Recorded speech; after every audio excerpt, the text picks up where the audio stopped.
Bonjour les élèves, on m'a demandé de vous parler du cours d'Histoire du monde. Donc voici un court résumé du contenu du cours et des tâches évaluatives. Habituellement, la première thématique qui est abordée dans le cours d'Histoire du monde, c'est la période des explorations, où on va aller voir les différents pays européens qui vont explorer et coloniser les différentes régions autour du monde. On concentre habituellement sur l'Amérique du Sud et quelles sont les conséquences que ça a eu sur les peuples qui habitaient déjà sur ce territoire. Le prochain thème est habituellement les révolutions. Donc, on concentre surtout sur la Révolution française ainsi que la Révolution américaine. Les grandes guerres, telles que la Première Guerre mondiale et la Deuxième Guerre mondiale, sont ensuite abordées.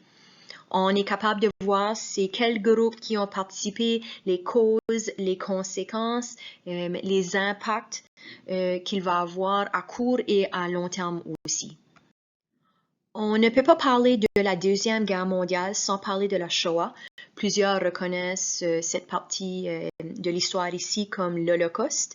Donc, on va voir qu'est-ce que les atrocités qui ont été commises envers les peuples juifs ainsi que d'autres groupes ciblés.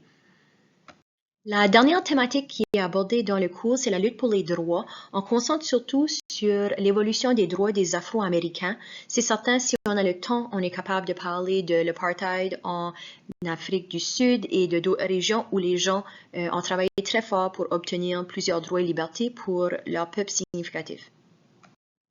Au niveau des tâches évaluatives dans le cours n'est pas apprendre des dates par cœur, c'est vraiment être capable de comprendre les événements. C'est certain qu'on va vous demander d'être capable de nous dire qu'est-ce qui se passe, ça se passe, quand, qui est impliqué, où est-ce que les choses ont lieu.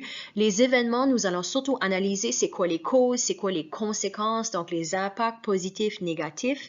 On fait souvent aussi des comparaisons, donc ressortir des similitudes et des différences en différents personnages historiques importants, des événements historiques aussi. C'est certain qu'on va vous demander souvent de faire des réflexions, donc être capable de prendre, analyser des événements et réfléchir à propos de ceux-ci.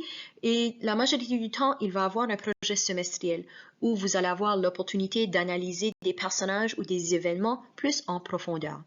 Donc, si jamais vous avez des questions, s'il vous plaît, n'hésitez pas d'aller voir vos enseignants de sciences humaines à l'école L'Odyssée.